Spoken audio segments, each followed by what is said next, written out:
পুরো মধ্যপ্রাচ্য জুড়ে বাজছে তৃতীয় বিশ্বযুদ্ধের দামামা। আর এরই মধ্যেই আমাদের হাতে এসে পৌঁছেছে গুরুত্বপূর্ণ আন্তর্জাতিক সংবাদ। শুরুতেই শিরোনাম, আসাদের পতন ঠেকাতে যে কারণে বড় পদক্ষেপ নেয়নি ইরান, বেরিয়ে এলো আসল তথ্য। পরেই জানাবো, আবারও লোহিত সাগরে বিমানবাহী রণতরী পাঠিয়েছে আমেরিকা।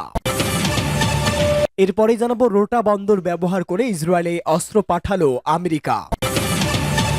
এদিকে ইউক্রেন যুদ্ধে উত্তর কোরিয়ার ১০০ সেনা নিহতের দাবি দক্ষিণ কোরিয়ার। এবং সর্বশেষ জানিয়ে দিব, পশ্চিমাদের ওপেন চ্যালেঞ্জ ছুড়ে দিয়ে যা বললেন পুতিন। এতক্ষণ শুনছিলেন সংবাদ শিরোনাম, এবারে বিস্তারিত।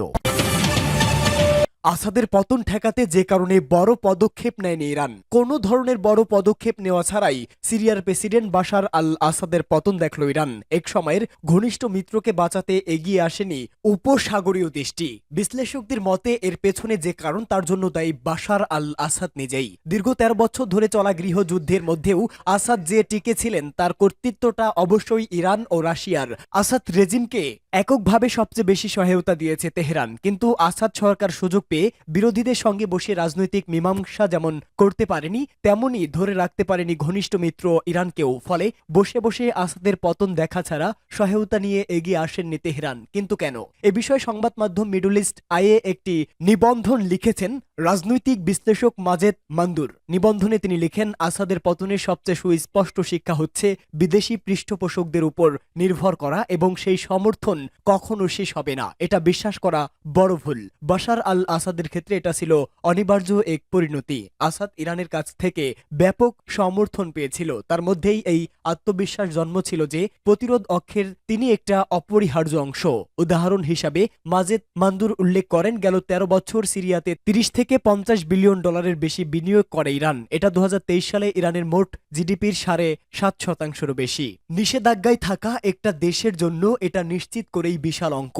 এই বিশাল বিনিয়োগ আসাদের মধ্যে তার অপরিহার্যতা নিয়ে একটা বিভ্রাম তৈরি করেছিল বলে দাবি তার। এই রাজনৈতিক বিশ্লেষকদের মতে আসাদ ভেবে নিয়েছিল তার অবস্থান সুরক্ষিত।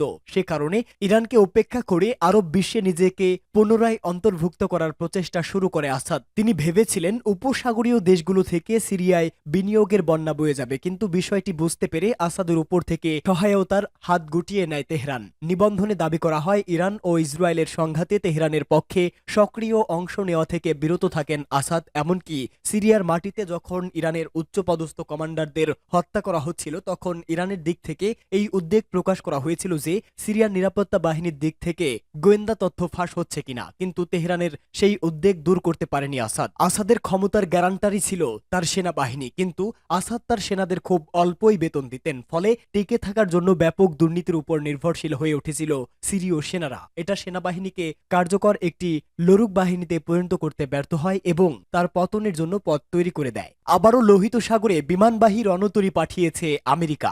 আমেরিকানরা আবারও লোহিত সাগরে একটি বিমানবাহী যুদ্ধজাহাজ পাঠিয়েছে। ইয়েমেনের হতি আনসারুল্লাহ আন্দোলন সমর্থিত সামরিক বাহিনীর ব্যাপক ক্ষেপণাস্ত্র হামলার মুখে বিমানবাহী রণতরী ইউএসএস আব্রাহাম লিঙ্কন সরিয়ে নেওয়ার কিছুদিন পর নতুন করে এই যুদ্ধজাহাজ পাঠালো আমেরিকা।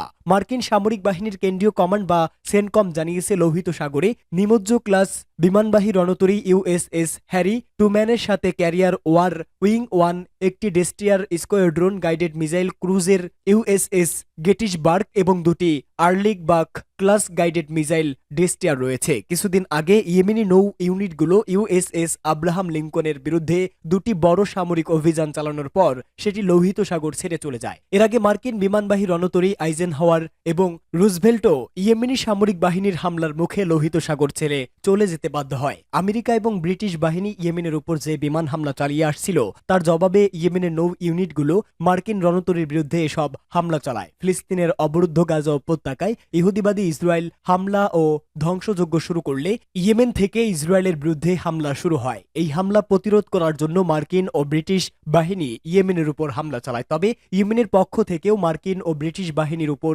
লোহিত সাগর এলাকায় একের পর এক হামলা হয়েছে। এছাড়া ইয়েমেন থেকে ইসরায়েল বিরোধী অভিযান অব্যাহত রয়েছে। রোটা বন্দর ব্যবহার করে ইসরায়েলের কাছে অস্ত্র পাঠালো আমেরিকা। ইহুদিবাদী ইসরায়েলের কাছে অস্ত্র পাঠানোর ক্ষেত্রে স্পেনের আরোপিত নিষেধাজ্ঞা লঙ্ঘন করেছে আমেরিকা। স্পেনের একটি নৌঘাঁটি ব্যবহার করে একটি জাহাজের মাধ্যমে ইসরায়েলে 1000 টনের বেশি গোলাবারুদ পাঠিয়েছে মার্কিন প্রতিরক্ষা বিভাগ। আমেরিকা ভিত্তিক ওয়েবসাইট ইন্টারসেপ্ট ফিলিস্তিনি যুব আন্দোলন এবং প্রেগ্রেসিভ ইন্টারন্যাশনালকে উদ্ধৃত করে এই খবর দিয়েছে। এতে বলা হয়েছে, মার্কিন সামরিক বাহিনীর এই জাহাজের এমন পদক্ষেপের কারণে স্পেনের আরোপ করা অস্ত্র নিষেধাজ্ঞা লঙ্ঘন হয়ে থাকতে পারে। স্পেন বেশ আগেই তার রোটা বন্দর ব্যবহার করে কোন দেশ ইসরায়েলের কাছে অস্ত্র চালান পাঠাতে পারবে না বলে নিষেধাজ্ঞা জারি করেছে। এই বন্দরটি আংশিকভাবে মার্কিন নৌবাহিনী দ্বারা পরিচালিত হয়, তবে এটি স্পেনের মাটিতেই অবস্থিত এবং কৌশলগতভাবে এটি স্প্যানিশ আইনের অধীনে। গত মে মাসে স্পেন তার বন্দর ব্যবহার করে ইসরায়েলে অস্ত্র পাঠানোর উপর নিষেধাজ্ঞা আরোপ করে। এর ফলে কোনো দেশ স্পেনের বন্দর ব্যবহার করে ইসরায়েলে অস্ত্র পাঠাতে পারবে না। এর মধ্যে 5টি অস্ত্রবাহী জাহাজকে বন্দরে ফেরাতে বাধা দিয়েছিল স্পেন কর্তৃপক্ষ। অন্যদিকে মার্কিন সরকার ইসরায়েলের কাছে চলমান সংঘাতের মধ্যে প্রায় 1800 কোটি ডলারের অস্ত্র ও সামরিক সহায়তা পাঠিয়েছে। এসব অস্ত্র সরবরাহ করে গাজায় 45,000 ফিলিস্তিনিকে হত্যা করেছে ইসরায়েল। ইউক্রেন যুদ্ধে উত্তর কোরিয়ার 100 সেনা নিহত। ইউক্রেন যুদ্ধে রাশিয়ার হয়ে মাঠে আছে উত্তর কোরিয়ার সেনা। দক্ষিণ কোরিয়া ও তার মিত্ররা বরাবর এ ধরনের অভিযোগ করে আসছে। এবার উত্তর কোরিয়ার সেনা নিহতের খবর জানালেন দক্ষিণ কোরিয়ার একজন এমপি। বিবিসির এক প্রতিবেদনে বলা হয়, এই মাসের শুরুতে রাশিয়ার পক্ষে যুদ্ধ শুরুর পর থেকে কমপক্ষে 100 উত্তর কোরিয়ার সেনা নিহত হয়েছে। পার্লামেন্টে দেশটির জাতীয় গোয়েন্দা সংস্থা ব্রিফ করার পর এমপি লি সুং কোয়াং সাংবাদিকদের কথা বলেন। তিনি জানান, আরও 1000 সেনা আহত হয়েছে, তাদের মধ্যে থেকেও অনেকে মারা যেতে পারে। তিনি বলেন, হতাহতদের মধ্যে উচ্চপদস্থ কর্মকর্তা আছেন। সৈন্যদের ভূখণ্ড এবং ড্রোন যুদ্ধের সাথে পরিচিতির অভাবে হতাহতের সংখ্যা বাড়ছে। উত্তর কোরিয়ার হতাহতের প্রথম রিপোর্ট এই সপ্তাহের শুরুতে এসেছিল। অক্টোবর জানায়, উত্তর কোরিয়া রাশিয়ার হয়ে যুদ্ধ করতে 10,000 সেনা পাঠিয়েছে। ইউক্রেনের কর্মকর্তারা বলেছেন, রাশিয়া তাদের প্রকৃত ক্ষয়ক্ষতির পরিমাণ লুকাতে চাচ্ছে, আর তাই কুরস্ক অঞ্চলে চলমান অভিযানে উত্তর কোরিয়ার সেনাদের ব্যবহার করা হচ্ছে। কিন্তু অপ্রস্তুত সেই সেনারা যুদ্ধের ময়দানে গিয়ে বেঘোরও মারা যাচ্ছেন। প্রসঙ্গত, ইউক্রেন যুদ্ধে রাশিয়াকে সর্বদা সমর্থন করবে উত্তর কোরিয়া। দেশটির নেতা কিম জং উন এই প্রতিশ্রুতি দিয়েছেন। নভেম্বরে কিম বলেছেন, ইউক্রেনের বিরুদ্ধে রাশিয়ার সরকার ও সেনাবাহিনীর সাম্প্রতিক পাল্টা আক্রমণ মার্কিন পশ্চিম এবং কিয়েভকে কঠোর বার্তা দেওয়ার জন্য একটি সময় উপযোগী এবং কার্যকর পদক্ষেপ। আধিপত্যের খায়েশে সাম্রাজ্যবাদীদের বিরুদ্ধে রাশিয়ার সার্বভৌমত্ব এবং আঞ্চলিক অখণ্ডতা রক্ষার নীতিকে সমর্থন করে উত্তর কোরিয়া। উত্তর কোরিয়ার নেতা এই বছরের জুনে পিংওয়িং শীর্ষ সম্মেলনের স্মৃতি স্মরণ করেন। সে সময় সাম্প্রতিক উত্তর কোরিয়া রাশিয়ার মধ্যকার চুক্তির অধীনে রাজনীতি, অর্থনীতি এবং সামরিক বিষয়সহ সকল ক্ষেত্রে দুই দেশের মধ্যে সম্পর্ক আরও সম্প্রসারিত ও বিকাশের ইচ্ছা প্রকাশ করেন তিনি। পশ্চিমাদের ওপেন চ্যালেঞ্জ ছুড়ে দিলেন পুতিন। মস্কের নতুন মডেলের হাইপারসোনিক ক্ষেপণাস্ত্র ওয়ারিসনিক নিয়ে এবার পশ্চিমাদের ওপেন চ্যালেঞ্জ ছুড়ে দিলেন রাশিয়ার প্রেসিডেন্ট ভ্লাদিমির পুতিন। পশ্চিমাদের ইউক্রেনের রাজধানী কিয়েভে একটি লক্ষ্যবস্তু বেছে নিয়ে তাদের প্রতিরক্ষা ব্যবস্থা জোরদার করতে বলেন পুতিন। সেই সঙ্গে সেখানে রাশিয়ার আক্রমণ প্রতিহত করার চেষ্টা করতে পরামর্শ দিয়েছেন। বছরের শেষ সংবাদ সম্মেলনে সাংবাদিকদের প্রশ্নের জবাবে ভ্লাদিমির পুতিন বলেন, তারা কিয়েভে একটি লক্ষ্যবস্তু বেছে নিক এবং সেখানে তাদের বিমান ও ক্ষেপণাস্ত্র প্রতিরক্ষা ব্যবস্থা জড়ো করুক।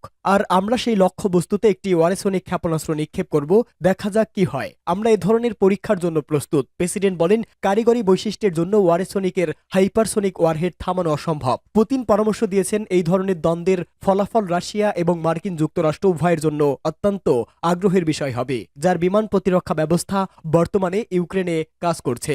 রুশ সামরিক বাহিনী 21 নভেম্বর ওয়ারিসনিক প্রথম যুদ্ধ পরীক্ষা চালিয়েছেন।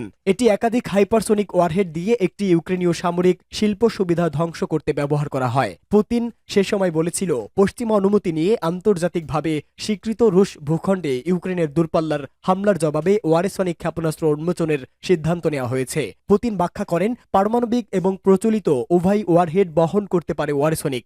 এটি শব্দের চেয়েও 10 গুণ গতিতে ছুটতে পারে, ফলে পশ্চিমা বিমান প্রতিরক্ষা ব্যবস্থার পক্ষে এগুলো বাধা দেওয়া অসম্ভব।